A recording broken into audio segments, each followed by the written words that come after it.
generate, because zero is who's dead. You're going to put your finger like this. Oh, breathe, you're breathing. So it's not zero. Someone else alive, it's not zero.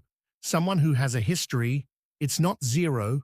So let's count someone who's alive. It's not zero. Someone who has a history, it's not zero. Someone who has a human connection, it's not zero. Someone who has credit, even if it's little, it's not zero. Someone who has already done favors for others, it's never zero. Someone who already has some skills, or some skills that I have, I know you have, you're not zero. Look how interesting it is. Let's not start from scratch. You're alive. You have a history. You have a connection. You have a bit of credit.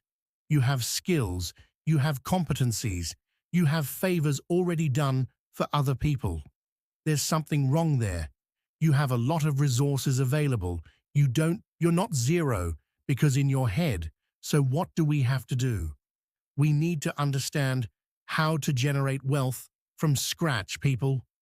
We're not zero. Write in the comments like this. Oh, I'm not zero. Just you're already using the internet, a cell phone, a computer. You're sitting on a bench somewhere. What does that mean? You have resources. But the greatest resource, there is yourself.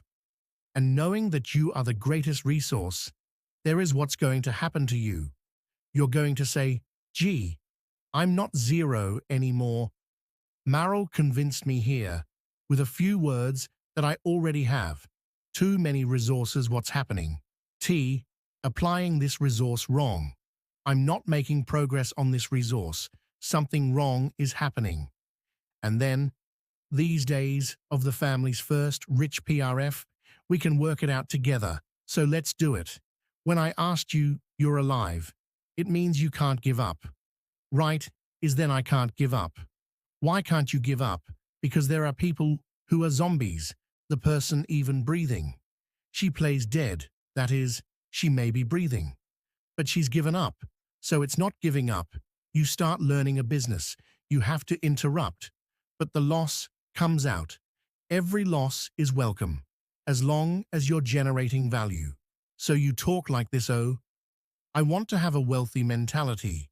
You don't have to be guided simply by a business called money. If money is north, you see how many people steal. Because of money, people kill because of money. People break up marriages. Because of money, people destroy friendships. Because of money, money isn't the root of all evil, but the love of money is the root of all evil. So how do you generate this wealth? First thing, you have to look at your environment, you have to look at yourself, and you have to connect with people. So your environment says a lot. For example, let's go to a beach in the Northeast. A beach in the Northeast. You turn around and say, man, I want to develop, I want to sell, and airplanes on a beach in the Northeast. On the beach model, airplanes. Then you say, what is the logic of selling this airplane there? There is no runway. There is not the place that has Maurizia, is a place that has no runway. The people are not looking for that. There you have to sell something else. There you have to sell surfboard. Is surfboard with the kite surfing. You've got to sell coconut water. You've got to sell popsicles. You've got to sell swimwear. You've got to sell boys' situations for that environment. So the environment determines a lot.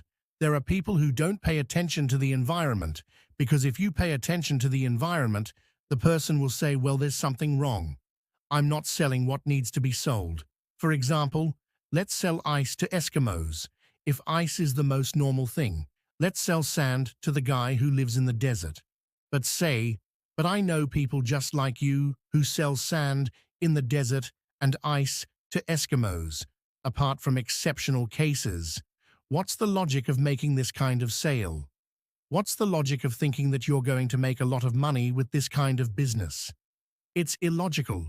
So, in order to generate wealth, I need to understand the environment. There are environments, for example, that lack a lot of businesses. There are environments that have a food distribution deficit. There's a planting deficit. For example, you take a new region and they start planting soybeans. There's none near the region. There's already a vacuum there. So whoever sets up this business to crush soybeans only to have to leave to crush, and then the whole process of improvement to return to that region you're going to do there in that region itself, the generation of wealth is a very brave business where someone sees something old, someone calls it old. Look how crazy you'll see that a person who has the wealth mentality looks at something they call it an old relic and they already want to monetize it. They call it old.